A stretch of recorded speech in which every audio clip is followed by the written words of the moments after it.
My husband told me at 71, "I'm leaving for another woman. You'll get nothing." My lawyer screamed, "Fight!" But I calmly signed all the papers. He celebrated for a month. Then he opened a letter from the bank and, "Good day, dear listeners. It's Clara again. I'm glad you're here with me. Please like this video and listen to my story till the end and let me know which city you're listening from. That way I can see how far my story has traveled." People always asked me what the secret was. 51 years of marriage, 3 children, 7 grandchildren, a house in Connecticut with a wraparound porch, and a garden I'd tended since 1987. They'd look at Gerald and me at church dinners or neighborhood cookouts and say, "You two are the real thing." I used to believe them. My name is Dorothy Elaine Marsh, and I was 71 years old when my husband told me he was leaving. But let me start where it actually began. Not with the announcement, but with the silence that came before it. Because in a long marriage, the end doesn't arrive like a thunderclap. It seeps in through the small cracks first.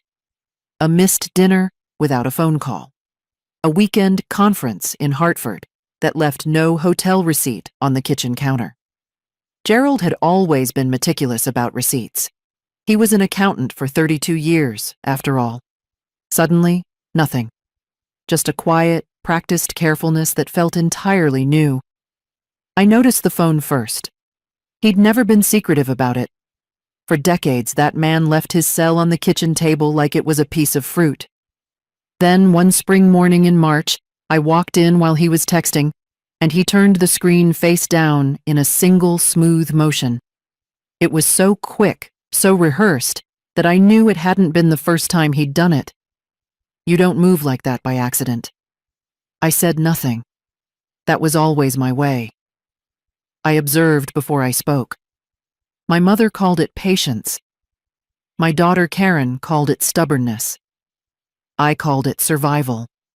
The next signal came in April. Gerald began going to the gym. Now, I want you to understand something. This man had not voluntarily exercised since the Clinton administration. His idea of physical activity was walking from the sofa to the refrigerator during commercial breaks. But suddenly, he was up at 6:30, in new sneakers. I noticed the price tag ghost on the tongue of the left shoe, and driving off with a duffel bag I'd never seen before. He lost 11 pounds by May. Our friends noticed. Barbara Henley, who'd known Gerald since they were in the Rotary Club together, pulled me aside at a Memorial Day barbecue and said, "Dorothy, Gerald looks 20 years younger. What on earth are you feeding him?" I smiled and said, "Less red meat." But inside, something cold settled in my stomach and refused to leave. I started sleeping lightly. That's what suspicion does to you. It robs you of rest. I'd lie there in the dark, listening to the particular sound of a 73-year-old man breathing beside me and wonder, who are you becoming? And why are you becoming it without me? The answer came on a Tuesday in late June. Not from a private detective. Not from a discovered receipt. It came from Gerald himself, standing in our kitchen at 7 in the evening, still in his jacket from work, holding his car keys like he might need to leave again very quickly. "Dorothy," he said, "I'm leaving you." I was standing at the sink, rinsing a colander of green beans. I turned the faucet off slowly. "Her name is Renee," he continued. "She's 54.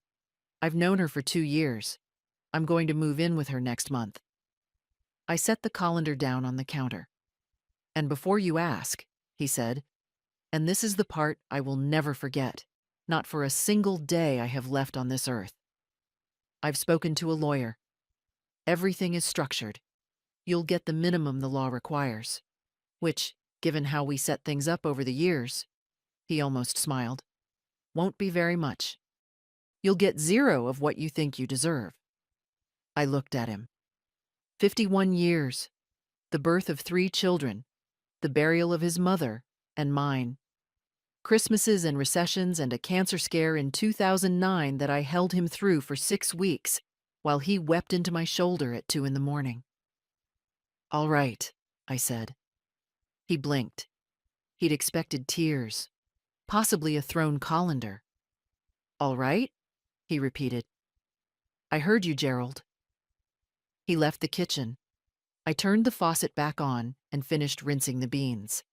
And in that moment, with cold water running over my hands and the evening light going gold through the window above the sink, I understood something with absolute clarity. He had made his plan. Now I would make mine. I did not sleep that night. Not because I was crying, though I did cry privately in the downstairs bathroom with the fan on so Gerald wouldn't hear, but because I was thinking the way I hadn't thought since 1991, when Gerald's business partner tried to dissolve their firm and leave Gerald with nothing, and I was the one who sat at the kitchen table with the documents for 3 nights straight until I found the clause that saved us. I had always been the one who found the clause. By 4 in the morning, I was at the kitchen table again, this time with a yellow legal pad and a cup of coffee that had gone cold. I wrote 2 columns. On the left, what I knew we had. On the right, what Gerald claimed I would get. The house in Westport, purchased in 1989 for $340,000. Gerald had always said it was worth about $800,000. I had reason to believe, from a neighbor's recent sale, that the actual market value was closer to $1.4 million. The deed was in both our names. That much I knew for certain, because I had been the one to sign the paperwork at closing. The retirement accounts. Gerald's 401k through his former firm, his IRA, and a brokerage account he'd opened in 2015 that he'd always referred to vaguely as my investment.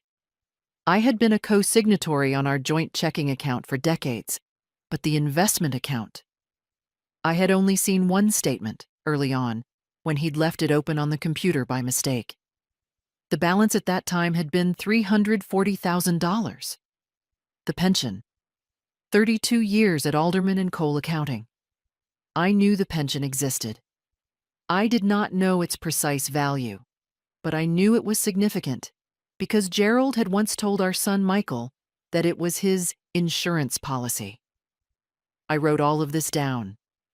Then I wrote, in the right-hand column, Gerald says I get the minimum. I stared at that phrase for a long time. The minimum. I was 71 years old. I had a moderate arthritis in my left hip, a garden I couldn't maintain without income, and a Social Security benefit of $1,340 a month, because I had stepped back from my own career in bookkeeping in 1983 to raise our children, as Gerald had asked me to.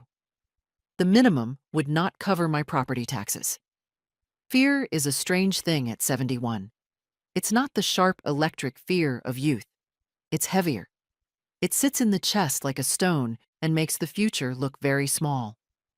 That morning, I let myself feel it completely for exactly 1 hour.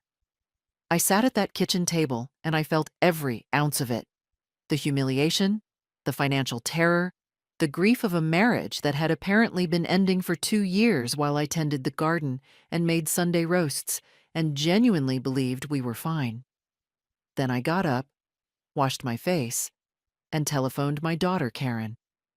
Karen is a paralegal in New Haven. She is 44 years old. She has her father's sharp mind and my stubbornness, and she is the only person I trusted completely. When I told her what had happened, she was silent for a long moment. Then she said, "Mom, don't sign anything. Don't agree to anything. Don't even nod at anything until you talk to a lawyer." "I know," I said. "I have a name," Karen said. "His name is Robert Fitch. He's a divorce attorney. He's the one who handled the Palmieri case last year. You remember Sandra Palmieri from book club? He got her the house, the retirement accounts, and alimony until she remarries. He doesn't lose, Mom." I called Robert Fitch that same afternoon. He met me in his office in New Haven 2 days later, a Thursday, while Gerald was at work. Robert Fitch was 50-something, compact, with wire-rimmed glasses, and the focused energy of a man who genuinely enjoyed a complicated case. He read my notes on the yellow legal pad without interrupting. Then he looked up. "You've been married 51 years, he said. "Yes." "In Connecticut?" "Yes." "Mrs. Marsh," he said, "Connecticut is an equitable distribution state. That means marital assets are divided fairly, not necessarily equally, but a 51-year marriage, with demonstrated contributions from both spouses," he tapped my notes, "is going to yield significantly more than the minimum." Significantly. Gerald says he's structured things. Robert leaned back. Let him think that. That was the moment. That phrase, "let him think that," was where my plan was born. Not a plan of revenge, I want to be clear about that. I am not a vindictive woman. It was a plan of information. Gerald had spent 2 years preparing his exit. I had exactly one thing he didn't know about. I had just started preparing mine. I asked Robert 3 questions before I left his office. The first was about the pension valuation. The second was about the brokerage account and how to obtain its documentation legally. The third question was the most important one, and it made Robert Fitch smile for the first time since I'd sat down. "Is there any reason," I asked, "that Gerald needs to know we've spoken?" "Absolutely none," he said. I drove home on I-95 with the afternoon sun on the windshield, and for the first time since that Tuesday in the kitchen, I felt something other than fear. I felt the particular quiet that comes when you stop waiting for something to happen and decide to make something happen yourself. Gerald had celebrated in his mind already, I was sure of it. He'd told his Renee, no doubt. Perhaps they'd had champagne. Let him celebrate, I thought. He doesn't know what he doesn't know. The legal process began quietly, the way the most consequential things often do. Robert filed the divorce petition on a Wednesday morning, and by Thursday afternoon, Gerald had been formally served at his office at Alderman and Cole. He still consulted there 2 days a week in retirement, a fact I had counted on. I had not been home when it happened. I had been deliberately, carefully not home. I was at Barbara Henley's house, having coffee, establishing what any decent lawyer would call a verifiable alibi of normalcy.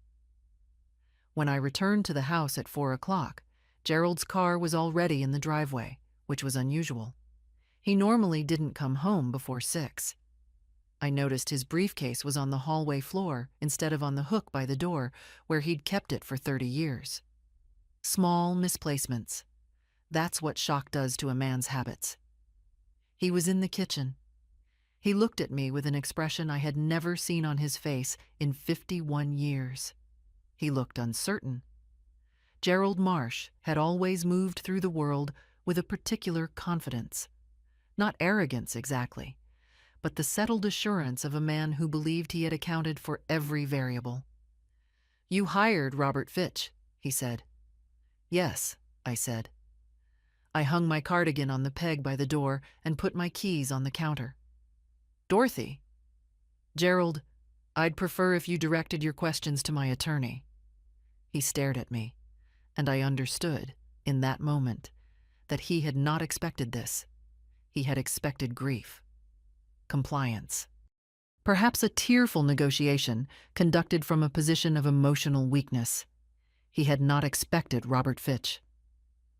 2 days later, Gerald hired his own attorney, a man named Douglas Whitmore, who had an office in Stamford and, according to Karen's research, specialized in protecting high-asset clients in divorce proceedings. Protecting the assets from the spouse, that is. The message was clear. Gerald intended to fight. I was not surprised. I was ready. What I was not fully ready for was Renee. I had known she existed, of course. Gerald had told me her name that evening in the kitchen. 54 years old. That was all I knew. I had deliberately not searched for her, not online, not through mutual acquaintances. I didn't want my feelings about her to cloud my thinking. She is irrelevant to the financial matter, Robert had told me. stay focused. But Renee did not stay out of it. 3 weeks after the petition was filed, my neighbor Patricia, who lives 2 houses down and has always been, charitably, a woman who notices things, telephoned to tell me she had seen a woman parked outside my house for nearly 40 minutes on a Tuesday afternoon.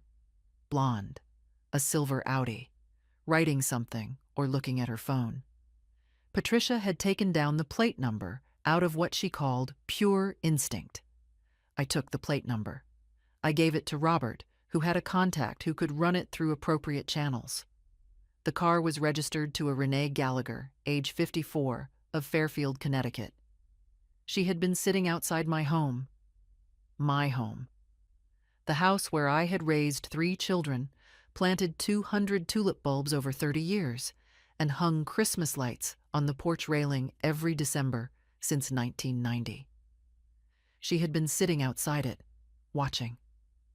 I felt the first real spike of anger then. Not the cold, clarifying anger I'd felt in the kitchen, but something hotter and less controlled. I sat with it, the way you sit with pain after a fall, assessing how bad it is. She is watching to see what I do, I realized. They both are. Good. Let them watch. And then, 10 days later, came the discovery that changed everything. Robert had filed a formal financial disclosure request, standard in Connecticut divorces, requiring Gerald to produce documentation of all assets, accounts, and income sources. Gerald's attorney had provided a package of documents, and Robert had sent me copies. I sat at the kitchen table on a Sunday afternoon and read through them the way I used to read through contracts when I worked in bookkeeping, slowly, column by column, looking for what didn't match. I found it on page 11. Gerald's brokerage account, the one I'd glimpsed years ago at $340,000, was listed with a current value of $88,000, a loss of more than $250,000 in under a decade. I knew the market. I knew the returns. The numbers didn't make sense for a standard investment portfolio unless there had been significant withdrawals, significant losses on unusual positions, or, and this was the thought I couldn't dismiss, the account had been deliberately depleted in anticipation of divorce proceedings. I called Robert on Monday morning. "I see it," he said, before I'd finished my sentence. "Is it legal?" I asked. "To empty an account before filing?"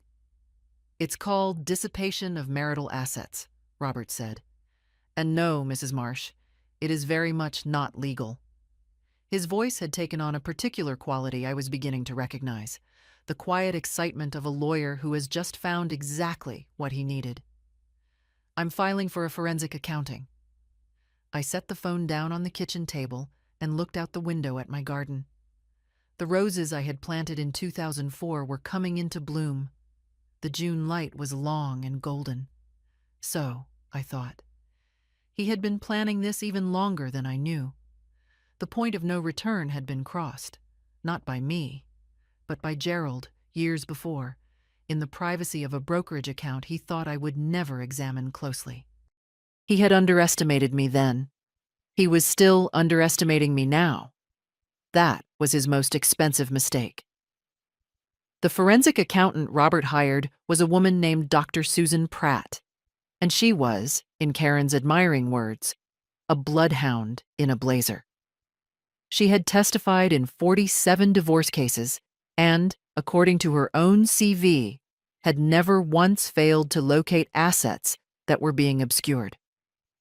I met her once, briefly, in Robert's conference room.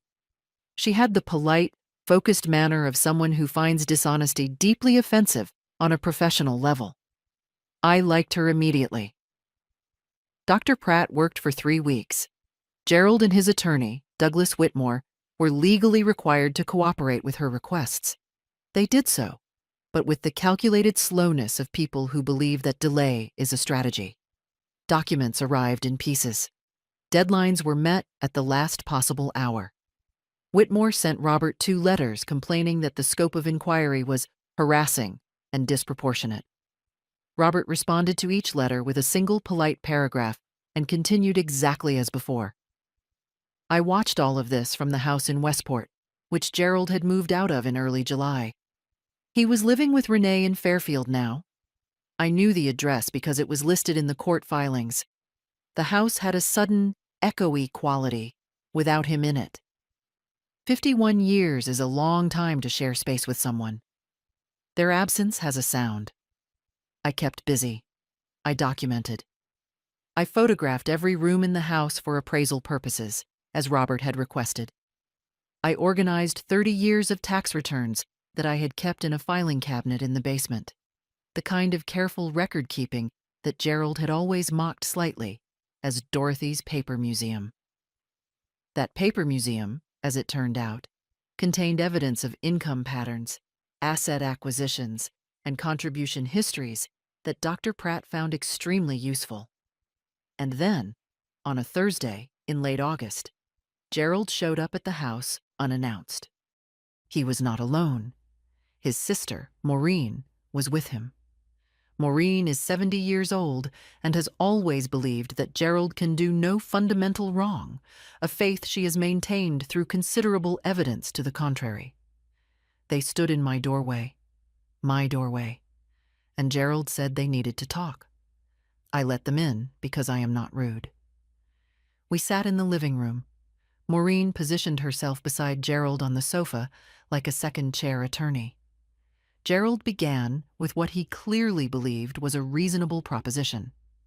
If I dropped the forensic audit, withdrew the dissipation claim, and accepted the settlement his attorney had drafted, the house at assessed value, no retirement account distribution, a token alimony, he would make sure I was taken care of.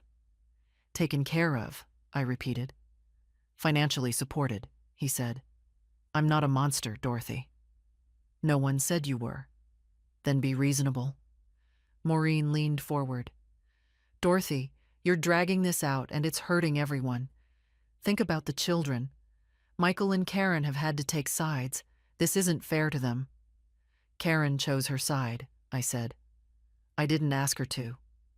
You hired Fitch, Maureen said, her voice rising. Yes, I agreed. I did. Gerald's tone shifted then. He had come in calm, performing reasonableness, but I had not given him the response he'd rehearsed for. His jaw tightened. Dorothy, I've spoken to Whitmore. If you persist with this audit, we are going to contest everything. The house value, your contribution claims, your work history, or lack thereof. We will make this expensive and we will make it very long. I understand, I said. You could lose. I might, I agreed pleasantly. He stared at me. This was not going as planned. Good, I thought. Maureen played her final card. She's going to destroy this family, she said to Gerald, speaking about me as though I had left the room. She's being vindictive. This isn't the Dorothy I know. I looked at Maureen. Maureen, I said, the Dorothy you know spent 51 years keeping her feelings to herself for the sake of domestic harmony. You might want to get acquainted with the other one. They left 15 minutes later. After the door closed, I sat very still in the living room. My hands, I noticed, were not shaking. My heart was beating harder than usual, but steadily. The threats had been real. Gerald had the money to make the proceedings longer and more expensive, and I knew it. Whitmore was capable. This was not yet won. But I also noticed something else. They had come here. They had driven to my house in person to ask me to stop. People only do that when they are worried. Still, the visit left its mark. I was 71 years old, and the weight of sustained conflict had accumulated in my body in ways I couldn't entirely will away. That weekend, I telephoned Karen and told her I needed 3 days. I drove up to my friend Louise's house in Vermont. She has a small place on Lake Champlain, and we have known each other since college. And I sat on her dock in the September sun and did very little. On the third morning, I watched the lake and thought about nothing. And in that silence, the decision that had been forming underneath all the noise became completely clear. I would not stop. Not because I was angry, because I was right. I drove home Sunday evening and called Robert Monday morning. Keep going, I said. I never doubted it, he said. The temptation arrived in a form I hadn't anticipated. Sympathy. Gerald was, I came to understand, running a quiet campaign, not dramatic, not confrontational. That approach hadn't worked in my living room. This campaign was softer, more dispersed, and frankly more skillful. It operated through social channels, the way destructive things often do in a community where everyone has known each other for decades. I first noticed it at the September meeting of the Westport Garden Society, which I have attended for 22 years. A woman named Claire Ostrander, a pleasant acquaintance, someone I'd always liked, sat beside me, and with great warmth and carefully arranged concern, said she'd heard things had been very difficult for me. She'd heard Gerald was devastated by the whole thing, that I was fighting it in a way that must be so exhausting. I understood immediately.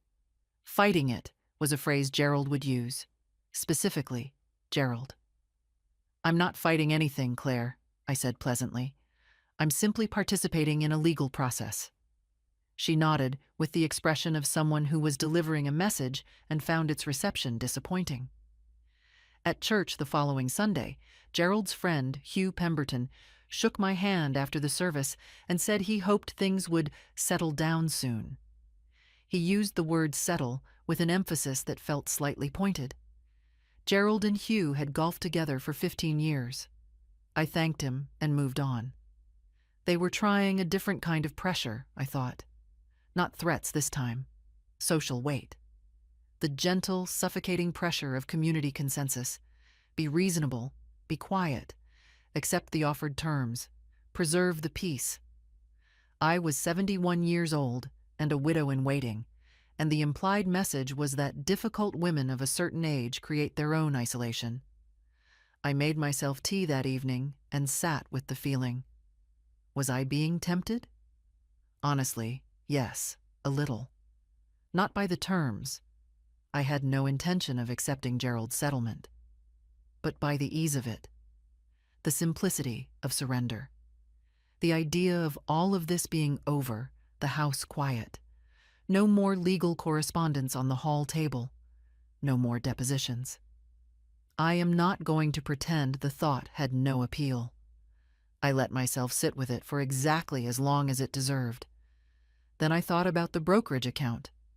I thought about the $250,000 that had been quietly moved or spent or sheltered while I was planting tulips and making Sunday roasts. I thought about Renee sitting in her silver Audi outside my house, watching, and the appeal faded. But I was wise enough to know that clarity fades too, under sustained pressure, without reinforcement. Which was why I am grateful, beyond what I can adequately express, for what happened next. My daughter Karen came for a weekend in October, and she brought my granddaughter Sophie, who is 23 and studying law at UConn, which is not a coincidence I take for granted. The three of us sat at the kitchen table on a Friday night with takeout from the Thai place on Post Road, and I told them everything in full detail for the first time. I told them about Dr. Pratt's findings so far, about Gerald and Maureen's visit, about Claire Ostrander's pointed sympathy at the Garden Society. Karen was furious in the efficient, focused way that made her good at her job. Sophie was quieter. She listened to everything with Gerald's sharp eyes set in my face, and at the end she said, "Grandma, what do you need from us?" I didn't cry often anymore, but I was close in that moment. "I need you to remind me when I forget," I said, "that I'm not being vindictive, that I'm being accurate." "You're being accurate," Karen said immediately. "You're being accurate," Sophie repeated. We ate our takeout. We talked about Sophie's classes and Karen's cases, and whether the big rose bush on the east side of the garden should be moved before winter. We watched an old film together on the sofa, the three of us tangled up in blankets the way we used to be when Karen was small. I slept soundly that night for the first time in months. Whatever Gerald and his circle were watching for, collapse, capitulation, despair, they did not find it. What they found, when the legal proceedings resumed in November, was a woman who had rested, reconnected, and arrived back at the table with all her paperwork in order. Robert called me on a Monday morning, his voice carrying that particular quality I recognize now as professional satisfaction. "Dr. Pratt has finished," he said. "You're going to want to come in." They came on a Saturday in November, all three of them. I say all three because this time Renee came too. I saw the cars from the upstairs window, Gerald's dark blue Volvo, and behind it, the silver Audi. I stood there for a moment and thought, well, here we are. Then I went downstairs, filled the kettle, and set it on the stove. Whatever was coming, I would face it having offered tea. I was raised in a particular way. I opened the door before they knocked. Gerald looked tired. That was my first observation. The weight he'd lost in the spring, the gym, the new sneakers, had partly returned, settling back around his jaw and shoulders in a way that made him look his age for the first time in months. He was 73 years old, and the process of dismantling a 51-year marriage had, apparently, not been as invigorating as he'd hoped. Maureen was beside him, her chin slightly elevated in the manner she adopted when she'd decided to be the reasonable one in a room. And Renee. She was, I noted, attractive in the straightforward way of someone who had taken deliberate care of themselves. Well-cut blonde hair, a cashmere coat, the posture of a woman accustomed to being chosen. She met my eyes without flinching, and I will admit she was braver than I expected. I let them into the living room. I brought the tea service, the good china, the one Gerald's mother had given us for our 20th anniversary, because I found a dark humor in it. I poured 4 cups. Renee took hers and held it with both hands, and for a moment she and I looked at each other across the living room without pretense. Gerald began. The approach was different this time, more rehearsed, more carefully structured. I suspected Whitmore had coached it. Gerald said he recognized that the process had become adversarial in ways that were damaging to everyone. He said he wanted to recalibrate. He proposed, and here the script became visible, that we agree to mediation rather than continued litigation. A private mediator of mutual choosing, informal. No forensic findings introduced. No forensic findings introduced. There it was. The forensic findings are already in evidence, I said. Robert has filed them with the court. Gerald's jaw tightened almost imperceptibly. They can be discussed in a different context, he said. They are what they are, I replied, regardless of the context. That was when Renee spoke. I had not expected this. She leaned forward, set her cup down, and looked at me with an expression that had been constructed to appear frank and empathetic. "Dorothy," she said, and the use of my first name was, I noted, either brave or presumptuous, and I hadn't decided which. "I know this is painful. I'm not going to pretend otherwise. But I want you to understand that Gerald has been unhappy for a very long time, and prolonging this is only keeping everyone, including you, from moving forward." The room was very quiet. "He was unhappy," I said. "Yes." "For a long time?" "Yes." "And yet," I said, "during the years when he was apparently so unhappy, he was also transferring funds out of our joint marital estate. So I suppose we all cope differently." Renee's composure fractured, briefly, just at the eyes. Maureen, who had been quiet, seized the silence.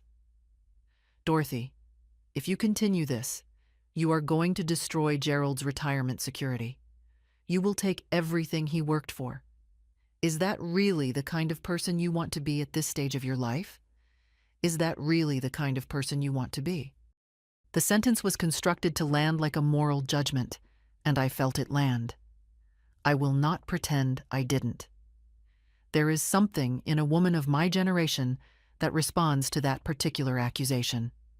The implication that claiming what is rightfully yours is somehow ungracious. I breathed. I looked at Maureen. I am the kind of person, I said, who spent 51 years contributing to a marriage, including by stepping back from my own career at Gerald's request, and who would like the marital estate to reflect that contribution accurately. I believe that is reasonable. Fitch has poisoned you against. I'll ask you not to speak about my attorney in that way in my house. The temperature in the room changed. Gerald stood up, and there was something in the motion that was not grief or exhaustion anymore. It was anger, the particular anger of someone who has miscalculated badly and knows it. "You are making a mistake," he said. His voice was low and controlled in the way that had once, long ago, intimidated me. It did not intimidate me now. "I'll take that risk," I said, and stood to indicate the conversation was over. They filed out through my front door, Gerald first, then Maureen, then Renee, who paused briefly in the doorway and looked at me once more. I could not entirely read the expression. It might have been respect. It might have been something else. I closed the door. I stood in my hallway for a moment. Then I sat on the bottom stair and let myself feel the fear, because it was there, genuine and cold. Gerald's anger was real. Whitmore was capable. Money could extend litigation. It could wear a person down. I was 71, not 40. I did not have unlimited energy. But here is what I discovered. The fear did not empty me. It filled me. It pressed against the walls of my chest and hardened into something that felt, unmistakably, like resolve. I will not be managed, I thought. Not by Gerald, not by Renee, not by Maureen, and not by the collective pressure of everyone who thinks I should be quiet because it would be more convenient. I got up from the stair. I went to the kitchen. I washed the teacups, all 4 of them, including Renee's, with its careful smear of nude lipstick, and put them back in the cabinet. Then I called Karen and told her what had happened. "Good," Karen said when I finished. "They're scared." "I know," I said. "Are you okay?" "I'm excellent," I said, and meant it. The deposition was scheduled for the 2nd Thursday of December. It took place in Robert's conference room in New Haven, a neutral space, legally mandated, with a court reporter and opposing counsel present. Gerald would give his testimony under oath. Dr. Pratt's forensic findings would be formally presented. And Robert, who had been building toward this moment for 5 months with the methodical patience of someone laying foundations for a cathedral, would ask the questions. I attended. I had the right to. I sat at the far end of the table in a gray wool dress and the pearl earrings Gerald's mother had given me, and I kept my hands folded on the table and my expression perfectly still. Douglas Whitmore arrived with Gerald and a paralegal.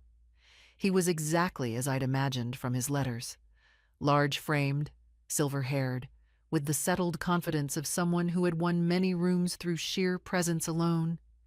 He nodded at Robert with the crisp cordiality of opposing generals before a battle. Gerald did not look at me when he came in.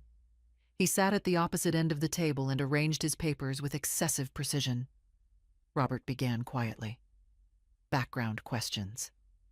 Dates. Names. Account numbers. Gerald answered in the measured professional tone of a former accountant who knows how to present information selectively. Whitmore watched. The court reporter's fingers moved. Then Robert introduced Dr. Pratt's report.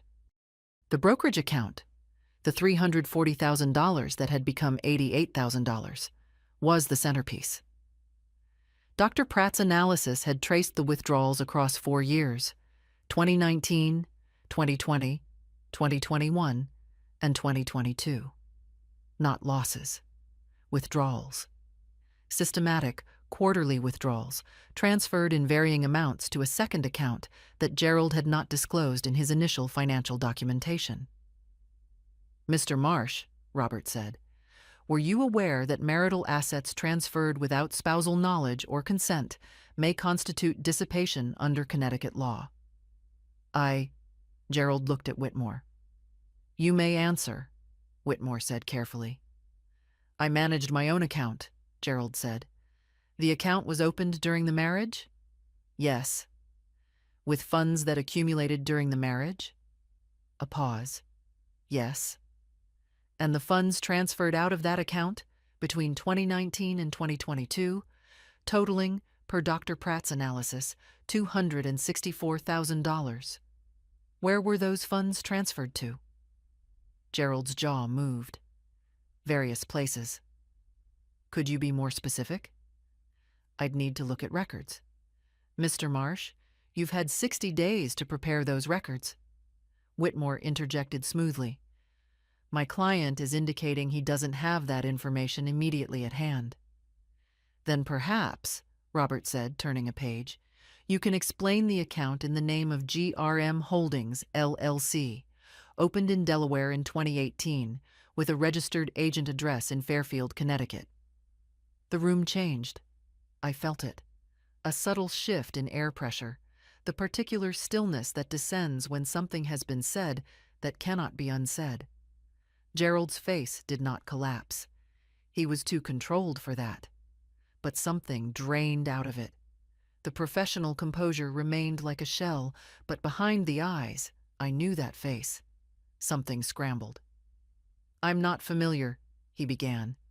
"GRM Holdings, LLC," Robert repeated pleasantly. "Gerald Raymond Marsh, the initials. Delaware registration is a matter of public record, Mr. Marsh. The entity was used to receive transfers from the brokerage account we've been discussing. Dr. Pratt traced 4 transactions totaling," he checked the page, "$211,000. Whitmore placed a hand on Gerald's arm. "I'd like to take a brief recess." "Of course," Robert said. In the hallway, through the glass wall of the conference room, I could see Gerald and Whitmore in tense, quiet conference. Whitmore was doing most of the talking. Gerald stood with his arms at his sides and his head slightly bowed, the posture of a man receiving information he did not want, or perhaps giving information he had withheld from his own lawyer. I looked at my folded hands on the table. 2 years, I thought. He spent 2 years preparing to leave me with nothing. And in those 2 years he was sitting across from me at dinner and sleeping in our bed and letting me think we were fine. I let myself feel it, the full size of the betrayal, for exactly the time the recess took. 17 minutes, by the clock on the wall. Then they came back, and I smoothed my face back into stillness. When Gerald returned to his seat, he looked at me for the first time since he'd walked into the room. I cannot tell you precisely what I saw in that look. Shame, perhaps. Something effortful and complicated. I held his gaze evenly and said nothing. Robert continued. By the end of the deposition, the following had been established on the record: the existence of GRM Holdings, LLC, the systematic transfers of marital assets, and Gerald's inability to provide a satisfactory account of the fund's final location. There was also the matter of a property, a condominium in Sarasota, Florida, purchased in 2021 in the name of GRM Holdings, that Dr. Pratt had located through property records. A condominium in Sarasota. I had never been to Sarasota. Whitmore asked for a 6-week extension to produce additional documentation. Robert agreed, pleasantly, and noted for the record that any further delay in disclosure would be reported to the court as non-compliance. The deposition ended at 4:15 in the afternoon. Robert walked me to my car in the parking garage. He was professionally restrained, but I could see the satisfaction beneath it. "Well?" I said. "He hid more than we thought," Robert said. "The Florida property alone changes the calculation significantly." "How significantly?" He named a figure. I stood in a parking garage in New Haven in December, with the smell of exhaust and cold concrete around me, and felt something I hadn't expected. Not triumph. Just a deep, clarifying sense of accuracy, of the world finally reflecting what had actually been true all along. "What happens now?" I asked. "Now," Robert said, "Douglas Whitmore calls me, and we have a very different conversation than the one we've been having." He was right. Whitmore called the following Monday. The conversation was indeed very different. The revised settlement offer arrived on a Wednesday morning in January. I sat at the kitchen table, the same table where I had made my yellow legal pad list 7 months earlier, and read through the 12-page document that Robert had sent over with a covering note that said, simply, "This is what winning looks like. The house in Westport, to Dorothy Elaine Marsh, in full.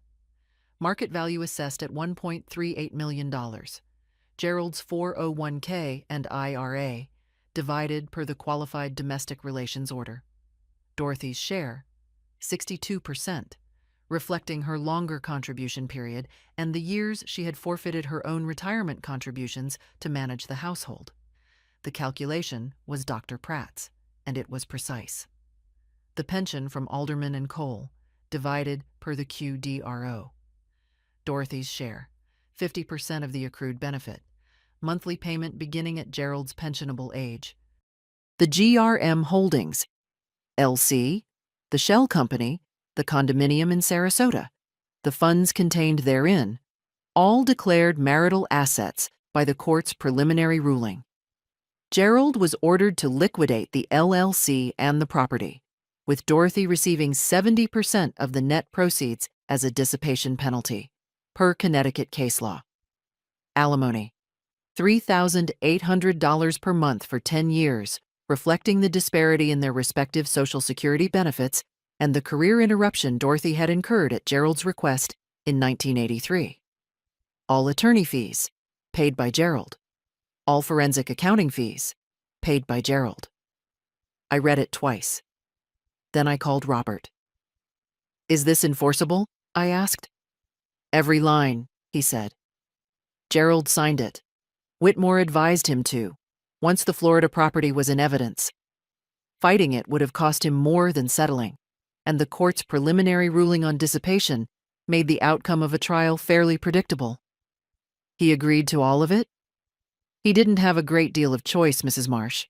When you hide assets in a divorce and the forensic accountant finds them, the court tends to take a dim view. I looked out the window at the garden. January in Connecticut is not beautiful. The roses were cut back, the beds were brown, the light was low and thin. But I knew, with the bone-deep certainty of 30 years of gardening, exactly what would come up in April. "I'd like to sign," I said. I signed that afternoon at Robert's office. Gerald had already signed through Whitmore the previous day. I did not see him. There was no dramatic confrontation, no final exchange of words, just a stack of papers, carefully tabbed, and a pen, and my signature in the places Robert indicated. When it was done, Robert shook my hand. His grip was firm, and he held it for a moment longer than was strictly necessary. 41 years of practice, he said. I don't say this often. Well done. Karen was waiting in the parking lot. She had taken the day off work to drive me. When I came out, she read my face and then crossed the distance between us quickly and held me. We stood in a parking lot in New Haven in January, and I let her hold me. And something that had been compressed and armored inside me for 7 months loosened and released. Not grief, exactly. More like the end of a very long-held breath. "It's done?" she said. "It's done," I said. She drove me home. We stopped on the way at the Thai place on Post Road and got takeout, and we ate it at the kitchen table, and Karen told me about Sophie's latest exam scores, and I told her about the bulbs I intended to plant in March, and it was almost perfectly ordinary. Almost. After Karen left that evening, I walked through the house alone. All 12 rooms, slowly. The room where Karen was born. We had a home birth in 1979, because that was something people did then. The study where I had kept my bookkeeping work before I stopped. The bedroom where I had held Gerald through 6 weeks of cancer fear, his face wet against my shoulder. I was not glad he was gone. I want to be precise about that. I was not glad.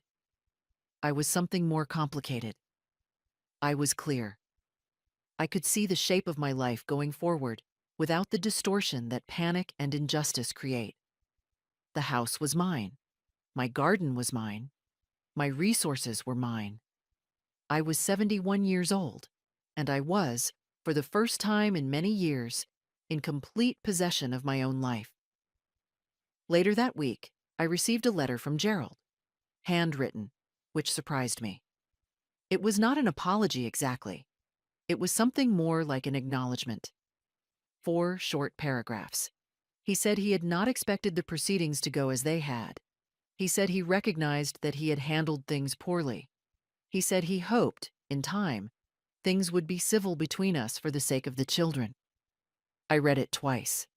I put it in the filing cabinet, the paper museum, between 2 sheets of acid-free paper, because I keep things. I did not reply.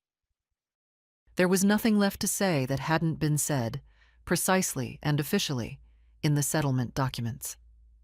The letter from the bank arrived 2 weeks later, addressed to Gerald at his old address, forwarded to Renee's house in Fairfield.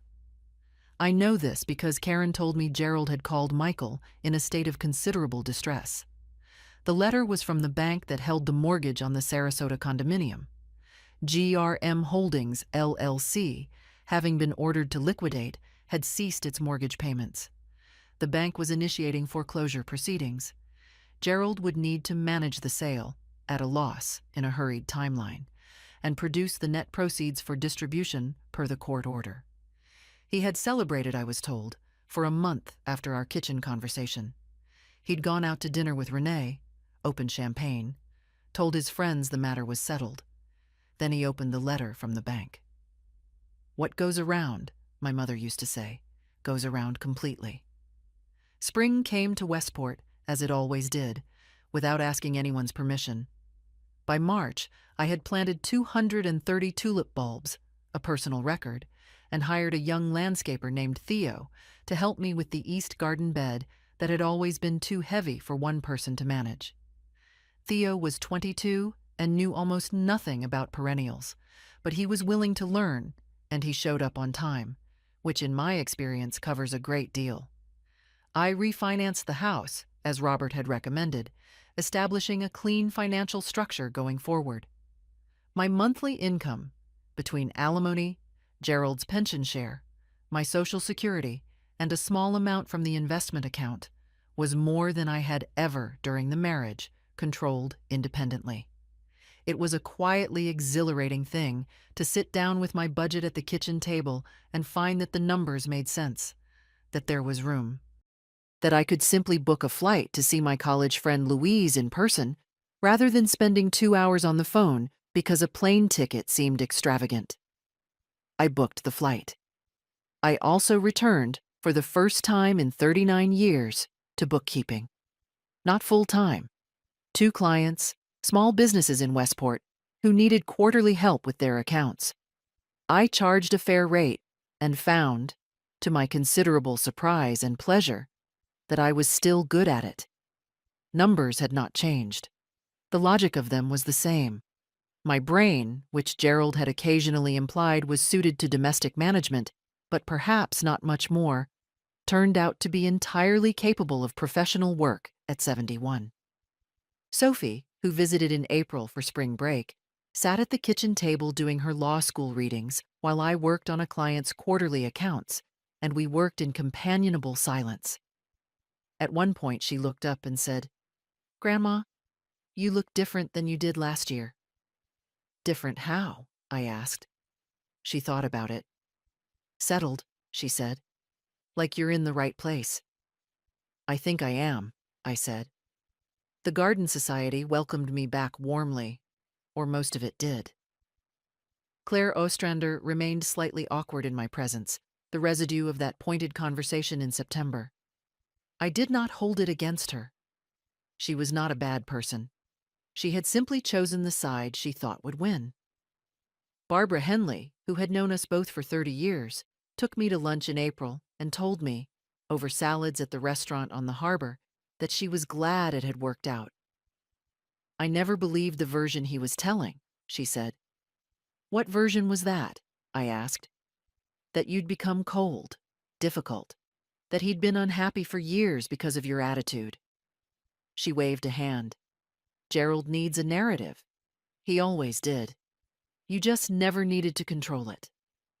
I thought about that for a long time afterward. And Gerald? He was living with Renee in Fairfield, in her house now, since the Sarasota condominium had been sold at a loss, and the GRM Holdings LLC account had been distributed per the court order. He had paid all legal fees. He had watched 62% of his 401k transfer into my account. He had, Michael reported carefully and without obvious satisfaction, adjusted his lifestyle significantly.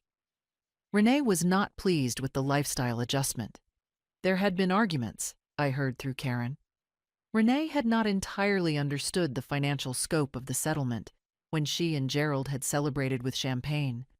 The man she had chosen, the 73-year-old who had lost 11 pounds and bought new sneakers, had turned out to come with considerably fewer resources than advertised. I did not feel triumphant about this. What I felt was something closer to the absence of surprise.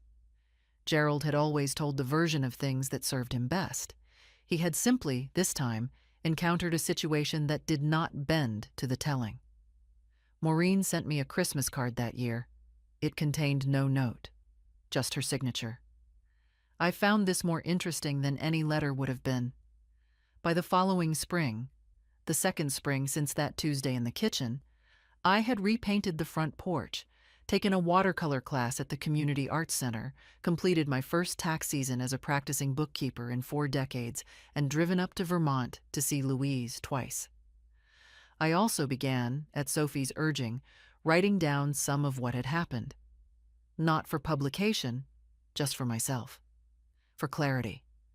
To understand the shape of what I had lived through, what it had cost, and what it had given me. What had it given me? The house, yes. The security, yes. But those were the external answers. The internal answer was harder and more surprising. It had given me back myself.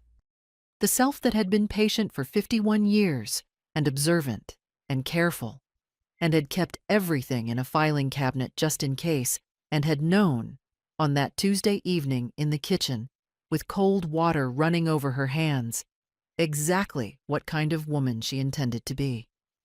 I had been 71 years old, facing the worst thing my marriage had produced.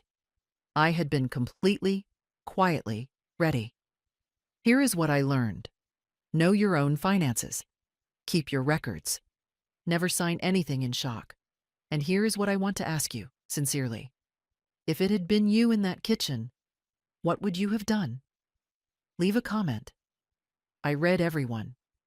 And if this story reached someone who needed it today, share it. Thank you for listening, my dears. Truly. I never told my husband that my father left me $3 million. For 20 years, he cheated and humiliated me.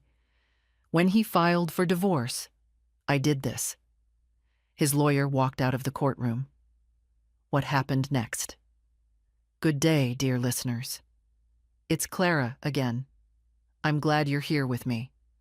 Please like this video and listen to my story till the end, and let me know which city you're listening from. That way I can see how far my story has traveled.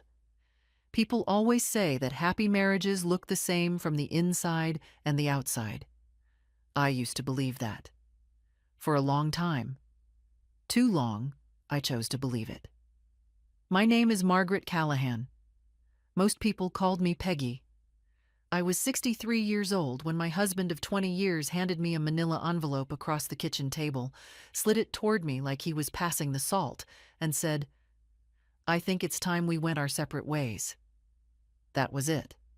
No raised voice, no apology, just the envelope, the table between us, and the particular silence of a house that had never really been a home. But I'm getting ahead of myself. Let me start where it actually started. Not at the end, but somewhere closer to the beginning, when the cracks were still small enough that I could pretend they weren't there. Richard and I married in 1998. I was 43, he was 45. A second marriage for both of us. I had my daughter Claire from my first marriage, and Richard had a son, Drew, who lived mostly with his mother out in Phoenix. We met at a fundraiser for the local library. I was on the board, he was a donor. Charming in the way men like Richard always are charming. Attentive, quick to laugh, good with eye contact. He made you feel, when he looked at you, that you were the only person in the room. I know now that was a professional skill, not a personal one. But back then, at 43, I was flattered in the way that only women who have survived one hard marriage can be flattered. Carefully, almost against our better judgment. We settled in Ashford, Connecticut, a colonial house on Birchwood Lane with a wraparound porch and a garden I planted myself. Richard ran a mid-size commercial real estate firm. I worked part-time for a nonprofit, which suited me. We had dinner parties. We took vacations. From the outside, we looked exactly like what we were supposed to look like. But houses, even beautiful ones, have drafts. The first trickle of cold air came about 4 years in. I remember it precisely because it was the night of Claire's birthday dinner. November, ice on the windshield, everyone a little too polite around the table. Richard had been distracted all evening.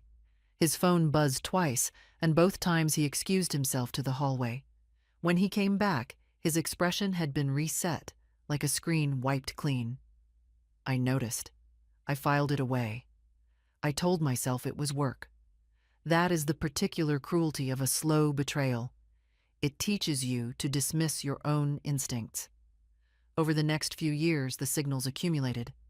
Late returns from client dinners. A second cell phone I found in his jacket pocket in 2006. He said it was for a development project that required a separate line, and I, God help me, accepted that. A change in the smell of his shirts. The way he stopped reaching for my hand in movie theaters, then stopped going to movies altogether. The business trips that stretched an extra day, then two, with explanations that were always just plausible enough. I am not a foolish woman. I want to be clear about that. I was a woman who had made a calculation, consciously or not, that maintaining the surface of a life was preferable to tearing it open and examining what lived underneath. We had a home. We had routines. I had a daughter who had her own family now, grandchildren I adored, a community I'd built. Divorce, at 50, at 55, felt like an amputation. So I looked away. I became very skilled at looking away. And then, in the spring of 2017, my father died. Dad was 89, sharp until the last year. A man who had built a small but solid manufacturing business in Ohio over 5 decades and sold it 3 years before his death. He left the entirety of his liquid estate to me, his only child. $3 million held in a trust account through a private wealth management firm in Hartford. I never told Richard. Not out of deception. Not at first. He had never shown much warmth toward my father, and grief makes people strange and private. I simply did not tell him. The money sat in trust, accruing modest interest, quietly waiting, while I went on cooking dinner and attending neighborhood association meetings and pretending not to notice the way my husband had stopped looking at me when he thought I wasn't watching. Then came June of 2018. I had driven home early from a volunteer shift, a Tuesday. Unremarkable. The house was empty. Richard's car wasn't in the driveway. I went upstairs to change. I opened the door to the bedroom we had shared for 19 years. His laptop was open on the bed. He must have left in a hurry. I stood in the doorway for a long moment. I am not proud of what I did next, but I am not ashamed of it either. I sat down on the edge of the bed and I read what was on that screen. It was an email chain. Months of them. A woman named Dana Holt. The language was not ambiguous, and at the very bottom of the most recent message she had written, "Don't worry, she has no idea. She never will." I sat very still. I looked out the window at the garden I had planted with my own hands, and somewhere underneath the shock, underneath the grief, something else surfaced. Something quiet and very cold. She was wrong about that. I didn't move for a long time. The afternoon light came through the bedroom curtains the way it always did at that hour, angled, golden, falling across the quilt my mother had sewn. I had made this room a home. I had chosen those curtains, washed them twice a year, ironed the edges because Richard once said he liked clean lines. 20 years of small surrenders, stacked so gradually I hadn't noticed their weight until I was sitting there in the middle of them, holding the weight of everyone. I did not cry. I want you to understand that. I had cried for this man before, for the distance, the coldness, the slow withdrawal of whatever warmth he'd once offered me. I had cried in the bathroom with the shower running so he wouldn't hear. I had cried in my car in the parking lot of the grocery store and then reapplied my lipstick before walking in. I had, over 20 years, quietly grieved the marriage I thought I was in. So when I finally had the proof of what I had only suspected, I found that I had no tears left for Richard Callahan. What I had instead was clarity. I read the emails again. Slowly, this time. Dana Holt. The name meant nothing to me at first, and then it meant everything. I recognized the context. She was a colleague at his firm, a junior associate he had mentioned once or twice in the vague way men mention the professional furniture of their lives. She was 38, 25 years younger than me. They had been seeing each other, based on what I read, for at least 4 years, possibly longer. There were references to a weekend in Charleston, to a hotel in Midtown Manhattan, to a dinner at a restaurant Richard had told me was closed for renovation on a night he'd claimed he was working late. The architecture of a lie, when you finally see it, is almost impressive. He had been so thorough. And here was the thought that descended on me, heavy and cold, as I sat in that room. How much of my life had been real? I closed the laptop carefully. I smoothed the quilt. I walked downstairs, put water on to boil, and sat at the kitchen table with a legal pad and a pen, because I am the kind of woman who makes lists when the ground falls away beneath her. I wrote down what I knew. I wrote down what I could prove. And then I turned to a fresh page and wrote, "What do I want?" The fear came later that night, when the house was dark and Richard was home, asleep beside me, breathing steadily, entirely unaware. Lying in the dark, I took stock of everything that terrified me. I was 63 years old. My working years were largely behind me. The house was in both our names, but Richard had always managed our finances. I had allowed that, trusted him with that. Another small surrender I now tallied with the rest. If we divorced, what was mine? What could he take? What would the court see when it looked at 20 years of our shared life? And then a quieter, more dangerous thought. What does he think he'll walk away with? Because Richard did not know about my father's money. He had never known, because I had never told him. The trust was in my name alone, established before I ever thought to disclose it, administered by a firm in Hartford that had never communicated with our household accounts. Richard believed, I was nearly certain, that I was financially dependent on him, that the house, the investments, the retirement accounts he controlled were the sum total of our shared wealth. He thought, when he handed me that divorce envelope, as I later understood he was already planning, that he was the one holding all the cards. This was his great miscalculation. But I was not yet ready to act. Not out of fear, but out of caution. A woman who moves before she understands the terrain loses the advantage of surprise. And surprise, I was beginning to understand, was the only true advantage I had. I called my daughter Claire the following weekend, not about Richard, not yet, but about something else. I asked her if she remembered the name of the attorney who had handled Dad's estate. She gave me the name without asking why. Claire is perceptive in the way children of difficult households become perceptive. She notices, she files, she waits. The following Wednesday, I drove to Hartford. My father's estate attorney, a measured woman named Patricia Wynne, received me in her office overlooking the park. I told her I needed to understand the structure of the trust in full. What was protected? What was visible? What would surface in the event of a divorce proceeding? Patricia was quiet for a moment after I said that word. Then she opened the file. "Peggy," she said, "your father was quite deliberate about how he structured this." She walked me through it. The trust, established under my name alone, predated my marriage to Richard by 5 years. My father had set it up shortly after my first divorce as a private protection. Under Connecticut law, assets held in a properly structured separate trust with no commingling of marital funds were considered separate property. Richard had no claim to it. Not if I had been careful. I had been careful. Not by design, simply by silence. I had never transferred money from the trust into our joint accounts.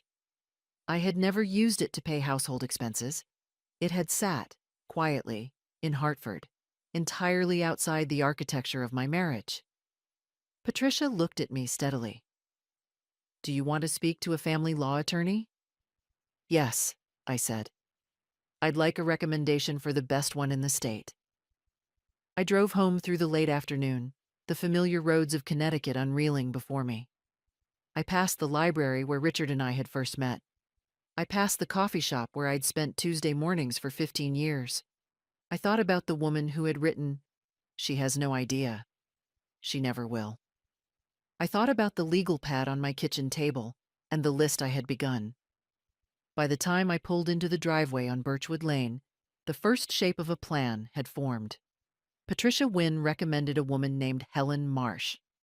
I looked her up that evening, sitting at my father's old roll-top desk in the study, the one piece of furniture I'd kept from his house in Ohio, the only thing in our home that was entirely mine. Helen Marsh had 30 years of family law experience in Connecticut, a reputation among the Hartford legal community for being meticulous and entirely without sentimentality, and a client list she never discussed publicly. Patricia said she was the best. I called the following morning and made an appointment for the next Thursday. In the 9 days between that phone call and that appointment, I did something that required more discipline than I had known I possessed. I behaved normally. Dinner at 6:30. Questions about Richard's day. Answered with the same vague, professionally satisfied replies he always gave. A Saturday morning at the farmer's market.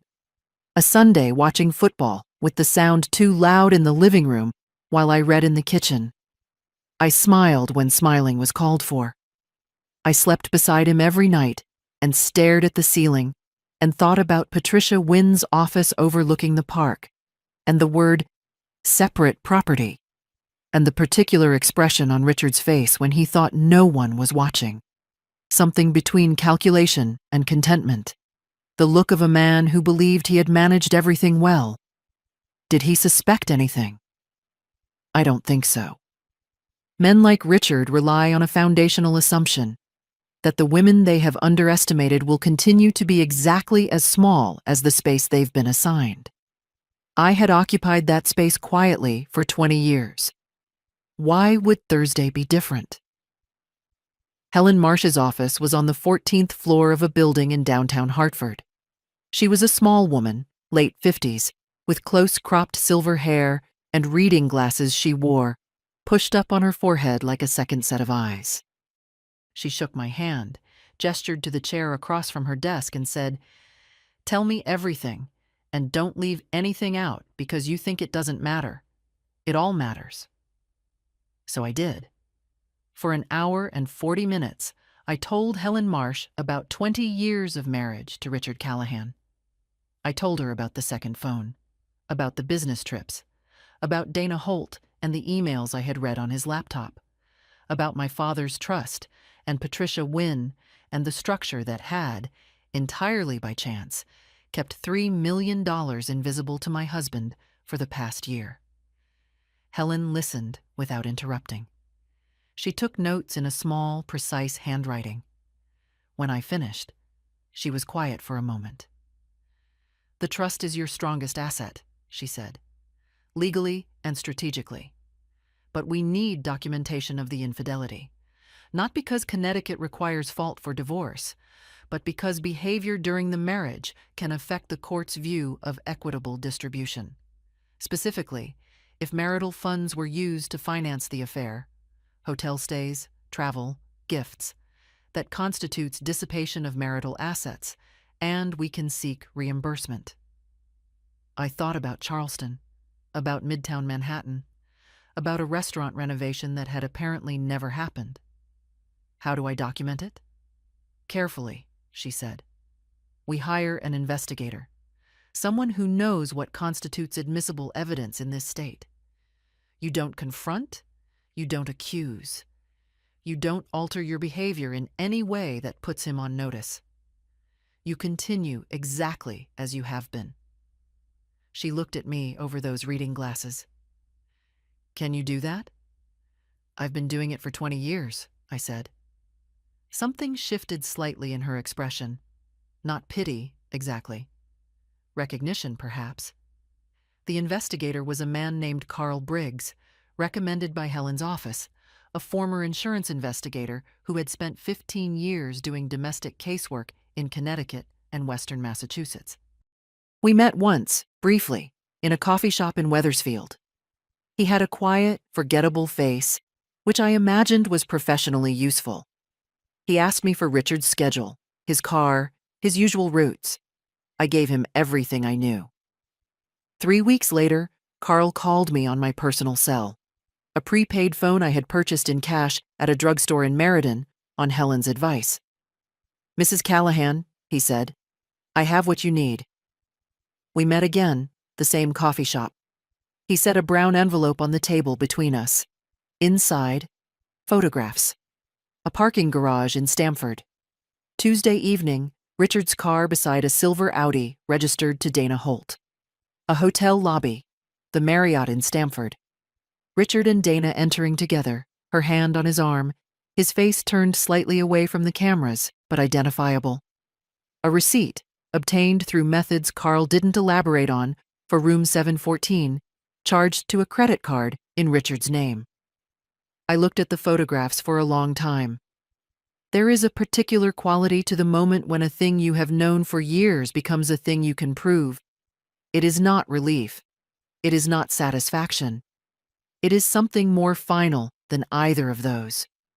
A door closing, a lock turning, a chapter whose last sentence you have finally been allowed to read. I put the photographs back in the envelope. "There's more," Carl said. He slid a second document across the table, a bank statement, or rather, a partial reconstruction of one, obtained from records Richard had filed with a joint financial account I hadn't known existed. A secondary account, opened in 2015, into which Richard had been depositing cash withdrawals from our joint brokerage account.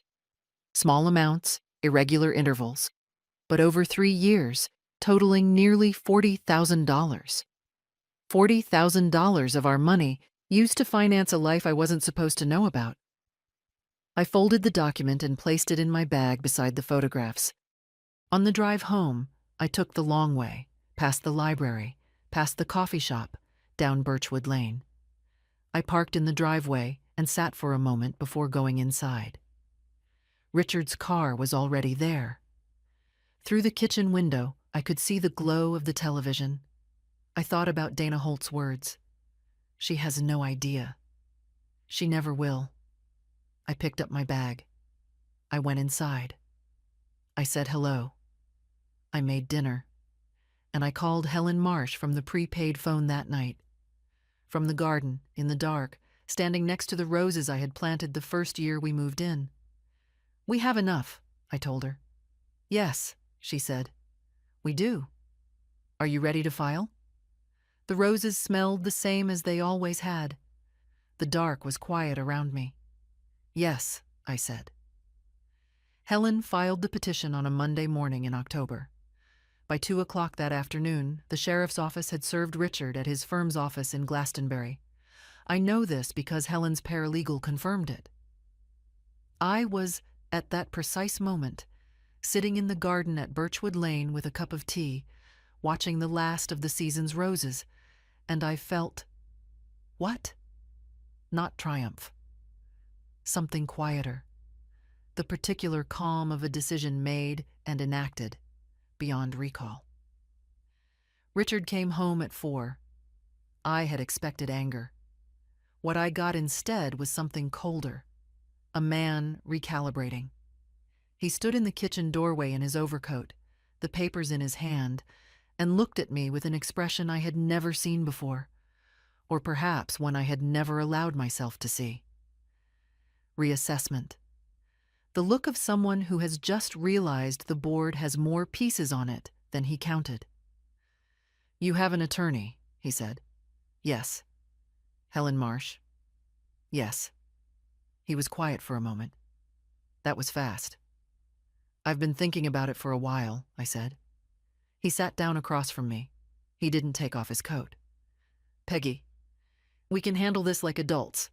There's no reason to involve..." "The petition is filed," I said. "If you'd like to respond to it, you'll need to contact your own attorney." I picked up my tea. I looked out at the garden. After a long moment, I heard him stand, walk to the hallway, and go upstairs. That night, he made 2 phone calls behind the closed bedroom door.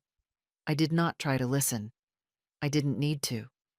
Within 48 hours, Richard had retained an attorney, a man named Gregory Foss, who had a reputation in Connecticut family law circles for aggressive representation and a particular skill at what Helen described, with careful neutrality, as asset discovery. Foss's first move was a formal request for full financial disclosure from both parties. This was, of course, exactly what Richard wanted. He believed, I was certain of this, that discovery would reveal my dependence and his leverage. He expected to find a woman with modest nonprofit income, half a colonial house, and limited retirement savings. He expected to be in the stronger position. What he did not expect was a call from Gregory Foss, 8 days after the petition was filed, informing him that I had retained counsel, that my counsel had preemptively filed a full financial disclosure that included the existence of a $3 million trust. And that said, trust was structured as separate property under Connecticut law, predating the marriage, with no commingling of marital funds. Helen told me about the call secondhand. Foss, apparently, had been very quiet for a moment. Then Richard called me directly, which was, Helen noted, a violation of proper procedure, but not uncommon. "You have $3 million, he said. It was not a question. His voice had a quality I had not heard before, a particular tightness, the sound of a man who has been walking on ice and has just heard it crack. "My father left it to me," I said, "in trust. You never..." He stopped, restarted. "Peggy, we should talk about this before it goes any further." "I have an attorney," I said. "Please communicate through her." I hung up. The escalation came 2 days later, and it came from a direction I hadn't fully anticipated. Dana Holt. She called me from a number I didn't recognize. I answered because I didn't recognize it. She was composed, carefully, artificially composed, the voice of someone who has rehearsed.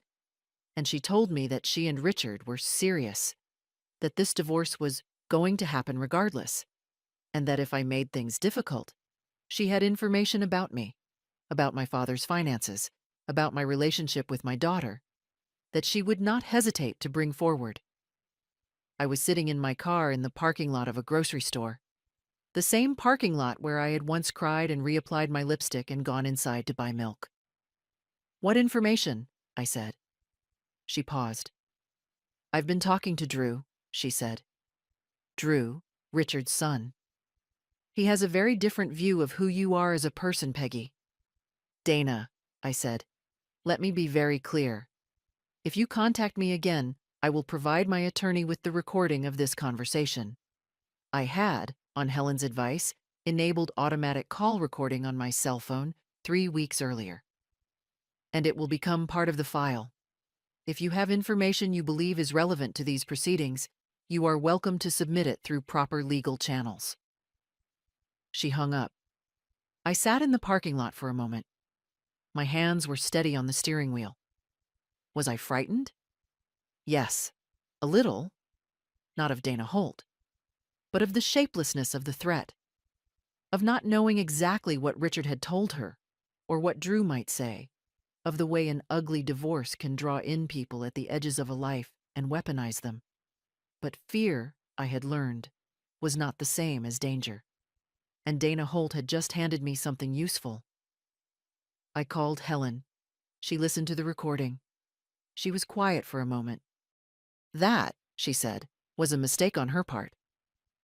Within a week, Gregory Foss had formally communicated to Helen that Richard was open to a negotiated settlement and that his client wished to proceed in good faith. The aggressive asset discovery request was quietly withdrawn. They had looked at the board. They had seen what was on it. And for now, only for now, they had stepped back.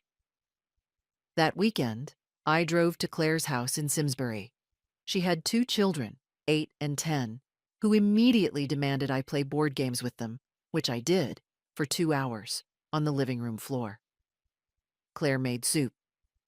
We sat in her kitchen after the children were in bed, and I told her, finally, fully, everything.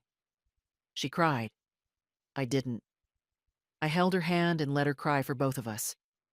"Mom," she said, "why didn't you tell me sooner?" "Because I wasn't ready," I said. "But I am now." That night, in Claire's guest room, I slept for 9 hours. Straight through, no ceiling staring, no wait. Just sleep. November arrived cold and clear over Connecticut.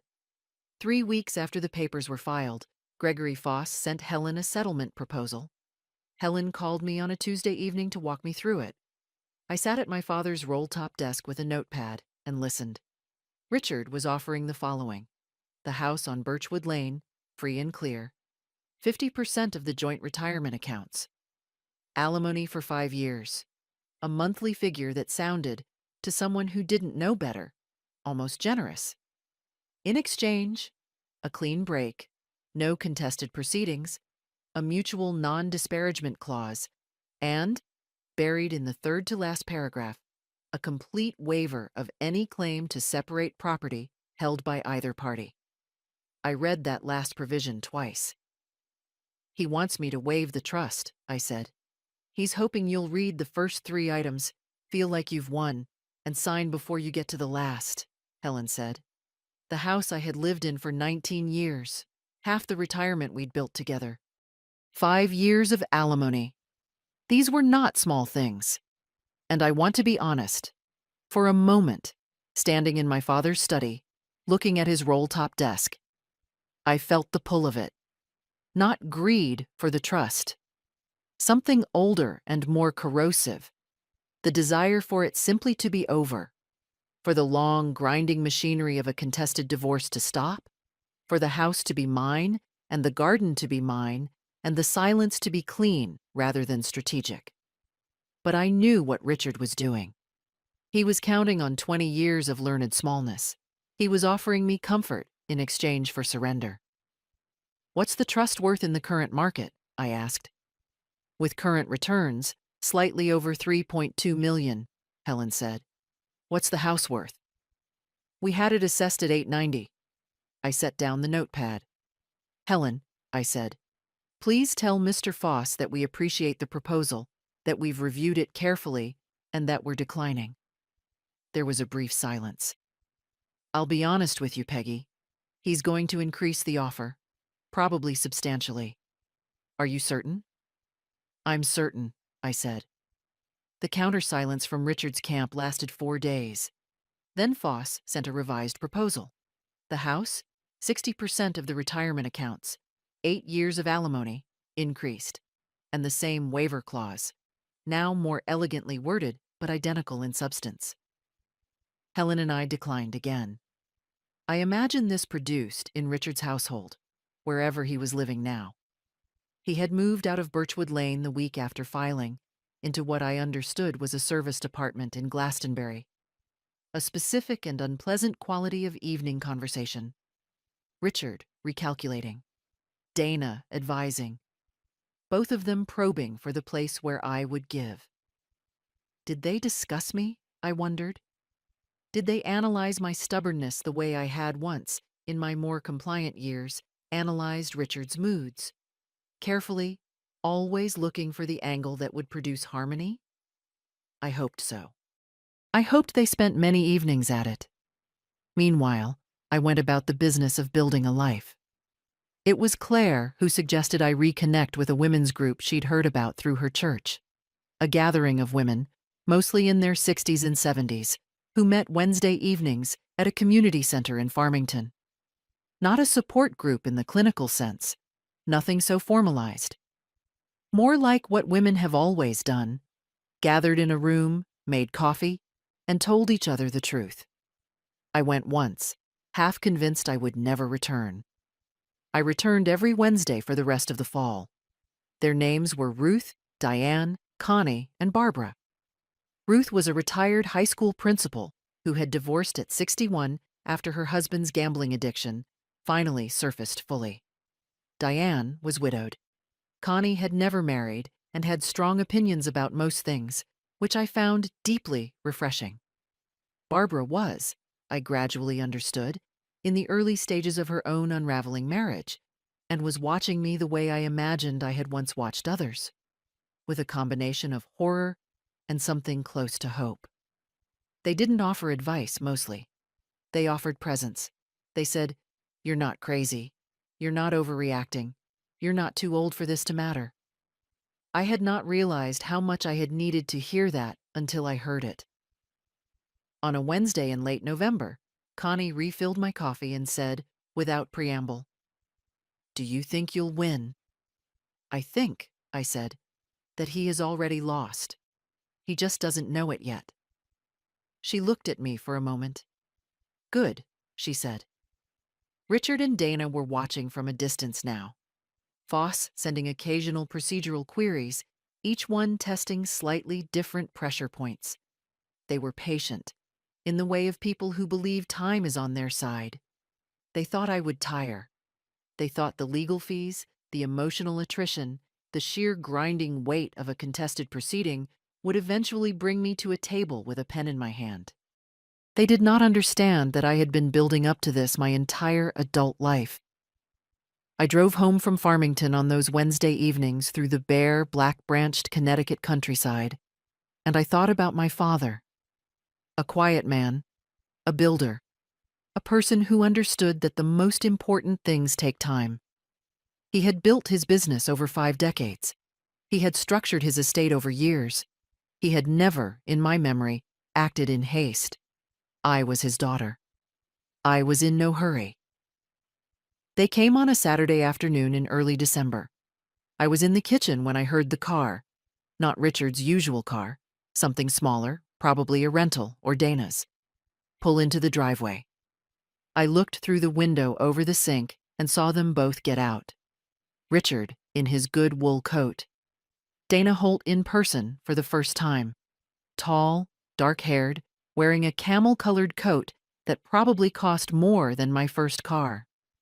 She held a small gift bag, cream paper, ribbon, the particular prop of someone who wants to establish immediately that they have come in peace. I had 40 seconds between seeing them and the knock at the door. I used them. I set down my coffee. I smoothed my sweater. I called Helen's number and let it ring to voicemail, which she and I had previously established as a signal to check my texts. And I sent her 3 words. They're both here. Then I opened the door. Peggy, Richard said. He looked, and I credit him this small observation, uncomfortable. Not contrite, but uncomfortable, which was the most genuine emotion Richard was probably capable of in that moment. I hope this is all right. We wanted to talk. Come in, I said. I do not know exactly what I expected from that conversation, but what I had not expected, what startled me, despite everything, was how quickly Dana's composure shifted once she was inside the house. She stood in my kitchen, in the room where I had cooked 20 years of dinners, and her eyes moved across everything: the furniture, the photographs on the counter, the garden visible through the window, with a quality I can only describe as inventory. She was not seeing my life. She was seeing her potential life, the replacement. She set the gift bag on the table. Inside, a bottle of wine, expensive, and a small card that said, in her handwriting, wishing us all a peaceful resolution. I left the bag on the table. We sat down. Richard spoke first, in the measured, reasonable voice he used for difficult conversations, the voice that had, for years, made me question my own perceptions. Peggy, I want to be honest with you. This is getting painful for everyone. It doesn't have to be. You have an incredibly generous offer on the table: the house, substantial alimony, a real fresh start. We both know. He paused, chose his word. That the trust was something your father intended for you personally. I'm not contesting that. I just think, for everyone's sake, the cleaner this is, the better. For everyone's sake, I repeated. Yes.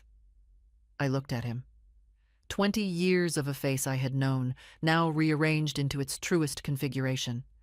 A man who wanted what he wanted and had always simply arranged the world to provide it. I felt, and I want to be precise here, not anger, not grief. A sort of calm, clear-eyed recognition, like the moment when fog lifts and you see the actual landscape. Then Dana spoke, and this is where the mask came off. Peggy, she said, and her voice was softer than I'd expected, carefully calibrated. I can't imagine how hard this has been, and I want you to know I respect you. Honestly. What you've built here. She gestured at the room. All of this. I know this wasn't your choice, but holding on to the legal fight, it isn't going to give you back what you lost. It's just going to cost you more. The attorney's fees alone. Helen Marsh is working on contingency for the asset recovery portion, I said. So the fees are less of a concern than you might imagine. A brief silence. Dana blinked. The point is, Richard said, recalibrating, that you're 63 years old, Peggy. You don't need the stress of a protracted legal battle. You have a chance at a simple, clean outcome that leaves you comfortable, Dana supplied. Financially comfortable and free. There it was, packaged in warmth and reasonable vocabulary. You're old. You're tired. Take what we're offering and go away quietly. I looked at both of them for a moment. I appreciate you coming, I said. I genuinely do, and I want to be equally honest with you. I folded my hands on the table. I'm not settling. I'm not waiving the trust. And I'm not going to be persuaded by any version of the argument that accepting less than I'm legally entitled to is somehow the dignified or peaceful choice. The discovery phase begins in February. I'd encourage you to prepare accordingly. Richard's face changed. Not explosively. Richard did not do explosive, at least not in front of witnesses. But something in it closed, like a shutter. The comfortable, reasonable mask contracted into something harder. Peggy, he said. And now there was a different quality in his voice. The voice underneath the voice, the one I had spent 20 years carefully not provoking. Don't do something you'll regret. I've already done something I regret, I said. I stayed for 20 years. I won't make that mistake again. Dana stood first. She picked up the gift bag from the table, a small, revealing gesture. She had been ready to leave it as a prop. Now she wanted it back. This is a mistake, she said. Possibly, I said. But it's mine to make. They left. I stood at the kitchen window and watched the car pull out of the driveway. My hands, when I looked down at them, were not quite steady. There was something cold in my chest, and I will be honest about what it was. Not the specific fear of two people in a kitchen, but something older and more shapeless.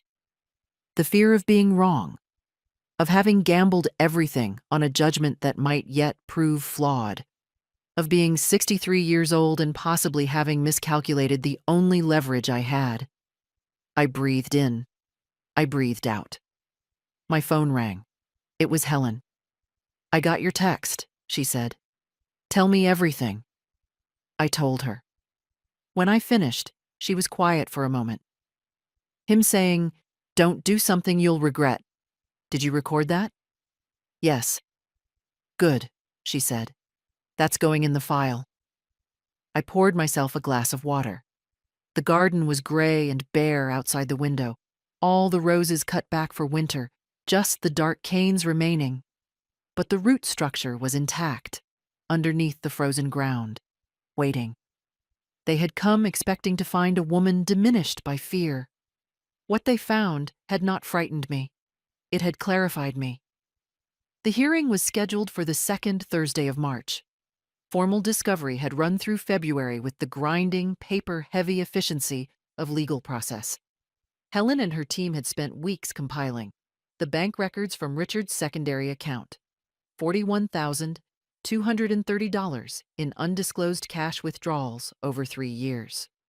Carl Briggs's investigative record, including the Stanford photographs and hotel documentation. Phone records, obtained through proper channels, showing the frequency and duration of contact between Richard and Dana Holt across a 4-year period. And, this had taken longer, had required a forensic accountant Helen brought in at my expense. Evidence that Richard had, on 3 separate occasions, used funds from our joint brokerage account to purchase gifts that, based on the timing and the nature of the purchases, had not been for me. The total figure of dissipated marital assets, as quantified by the forensic accountant and submitted to the court. $63,400. Gregory Foss had received all of this in discovery. He had filed objections to certain items, which were partially sustained and partially denied. He had attempted to introduce Drew's testimony, Richard's son, who had apparently prepared a declaration describing me as emotionally cold and financially controlling. Helen had addressed this preemptively with Claire's own declaration and affidavit, and with testimony from 2 of our neighbors on Birchwood Lane who had been asked to speak to my character. The judge had been neutral on this. As Helen noted, character testimony in equitable distribution cases is rarely dispositive. What was dispositive was the money. I drove to Hartford on a cold March morning. Claire met me in the parking garage. She had insisted on coming, and I had, after a brief resistance, agreed. She had dressed carefully, dark and formal, the way people dress when they want to communicate seriousness to a room. I wore the blue blazer I had owned for 12 years, which fit me well, and which I associated, irrationally but firmly, with occasions when I needed to be exactly myself. The courtroom was smaller than I'd imagined from television, wood-paneled, functional, the light slightly institutional. Richard was already there when we entered, seated beside Gregory Foss at the respondent's table. Richard had aged, I thought, in these 5 months. Or perhaps he had always looked like this, and I was finally seeing him in the correct light. He was wearing a navy suit and a cautious expression. He did not look at me when I came in. Foss was a broad-shouldered man in his early 60s, with a practiced courtroom manner. He looked at Helen and me with the measured assessment of an adversary who has been preparing for this and believes still that he has the stronger case. Court came to order. The judge, a woman named the Honorable Sandra Brearley, who had the compact, no-nonsense bearing of someone who had seen every variety of marital dissolution over a long career, reviewed the preliminary matters. Then we began. Helen's presentation was methodical and complete. She laid out the structure of the trust, its establishment date, its administrative separation from marital accounts, its status under Connecticut law as separate property. She presented Patricia Wynn's affidavit confirming the trust's history and governance. She noted that in 20 years of marriage, not a single dollar of the trust had passed through a joint account, been used for household expenses, or in any way been commingled with marital property. Foss objected at several points, arguing that my concealment of the asset constituted a breach of good faith that the court should consider in its distribution analysis. Judge Brearley heard the argument and denied it. The trust had been established prior to the marriage. There was no legal obligation to disclose the existence of a pre-marital separate property asset during the marriage itself. The trust was mine, entirely and completely. That had always been true. This morning simply made it irrefutable. Then Helen turned to the dissipation claim. She presented the bank records. She presented the forensic accountant's analysis. She presented the photographs from Carl Briggs, not gratuitously, but cleanly, establishing the pattern, establishing the dates, establishing the correspondence between Richard's cash withdrawals and the documented meetings with Dana Holt. And then she presented the credit card receipt from the Stamford Marriott, room 714, and, alongside it, a second receipt from the same card, a jewelry purchase, a necklace from a Hartford jeweler, $4,200, purchased 4 days before our 21st wedding anniversary. I had received that anniversary, a silk scarf. Richard had kept the receipt. The courtroom was very quiet. I looked at Richard. For the first time since I had entered the room, he was looking back at me. His expression was, and I choose this word with care, stricken. Not with remorse. With the specific horror of a man who has just watched the architecture of his assumptions collapse in public. I held his gaze. Then there was movement at the respondent's table. Gregory Foss leaned toward Richard and said something, quietly. Richard said something back. Then Foss opened his leather portfolio, closed it again, and appeared to take a long, controlled breath. What happened next is something I will not embellish because it does not require embellishment. Gregory Foss asked the judge for a brief recess. Judge Brearley granted it. 10 minutes. During those 10 minutes, I watched Foss confer with Richard in a corner of the corridor, and I watched Richard's body language move through several stages. Argument, then something lower, then a stillness that I recognized as the posture of a man absorbing a fact he cannot change. Foss returned to the courtroom. He approached the bench. He requested permission to withdraw his opposition to Helen's full distribution proposal and to move for settlement conference. Judge Brearley looked at him for a moment over her reading glasses. She granted the request. I did not turn around. I did not look at Richard. I looked at Helen, who made a small, precise note in her legal pad, and then looked up at me with an expression that was not quite a smile and did not need to be. Claire, beside me, took my hand. I held it. The settlement conference took place 2 weeks later in a meeting room at Helen's office in Hartford. Richard came with Foss. I came with Helen, and with Patricia Wynn's final accounting of the trust, a document sitting on the table between us as a reminder of what was not under negotiation. Foss opened with what I imagine was his best remaining position. His client acknowledged the court's findings regarding dissipated assets, was prepared to accept a reimbursement figure, and conceded the trust's status as separate property. What he was seeking in exchange was a reduction in the alimony term, from the 15 years Helen had proposed, to 8. Helen listened. Then she set down her pen. "Helen's proposal stands," I said. "If Mr. Callahan would like to return to formal proceedings, we're prepared to do that." Foss looked at Richard.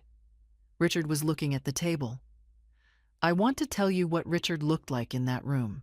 He was 67 years old, silver-haired, still wearing his good suits. The forms of a man who has always relied on presentation. But there was something deflated in the presentation now. Something that had gone out of it.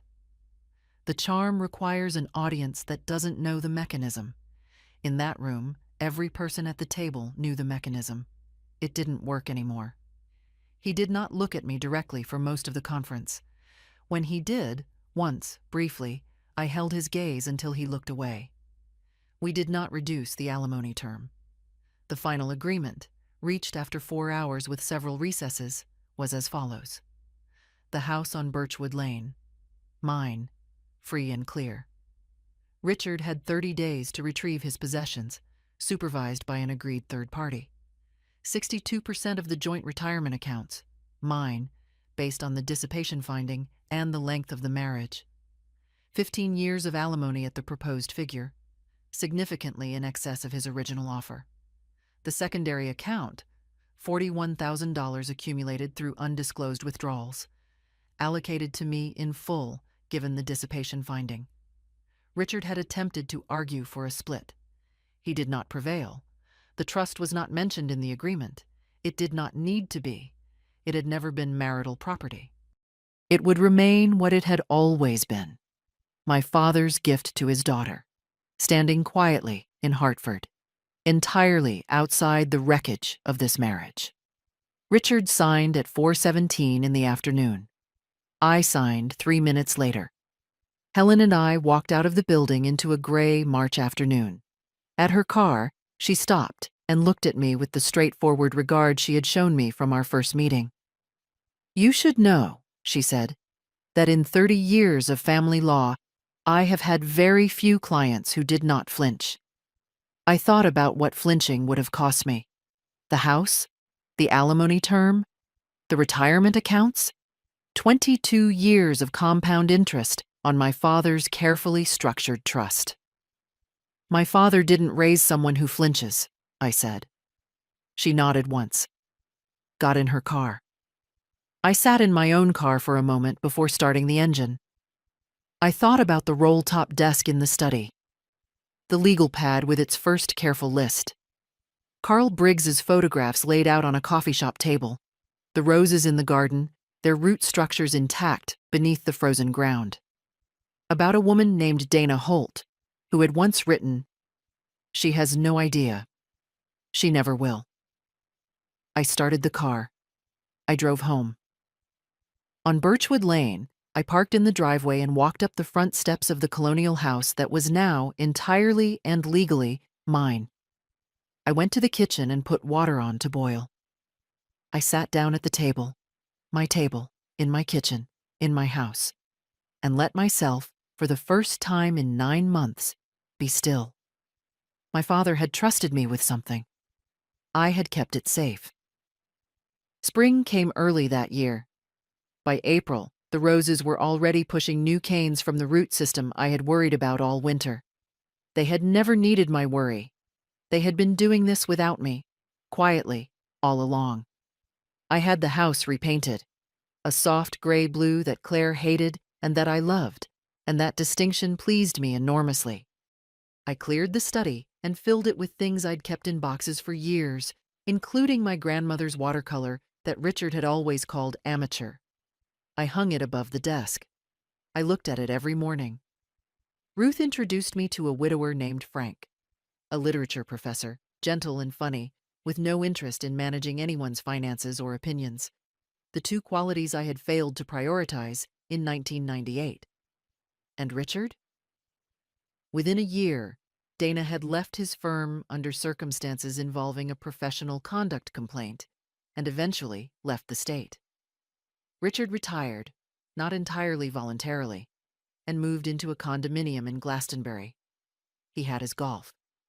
He had whatever interior life a man sustains when the audience he required is no longer present. I did not think about him often. When you have spent 20 years organizing your life around another person's moods and requirements, the absence of that obligation creates a spaciousness that becomes, in time, the best thing that has ever happened to you. Barbara, the youngest of our Wednesday group, called last autumn to say she had retained a family law attorney. I gave her Helen Marsh's number. She doesn't flinch, I told her. Good, Barbara said. Neither will I. That summer, I sat on the wraparound porch with a glass of wine, watching the light change over the Connecticut hills, feeling, simply, quietly, myself. My father's daughter. At 64, finally, the person I had always been capable of being. It was not too late. It had never been too late. My father used to say, build quietly. Protect what is yours. Let time do the rest. I spent 20 years forgetting that, then 1 year remembering it, and everything changed. I never set out to win. I set out to stop losing. If you have ever stayed silent because you thought the price of speaking was too high, I understand. But silence has its own costs. I paid them for 20 years. So I want to ask you, what would you have done? If this story reached you, leave a comment. Share it with someone who needs it. Thank you for listening.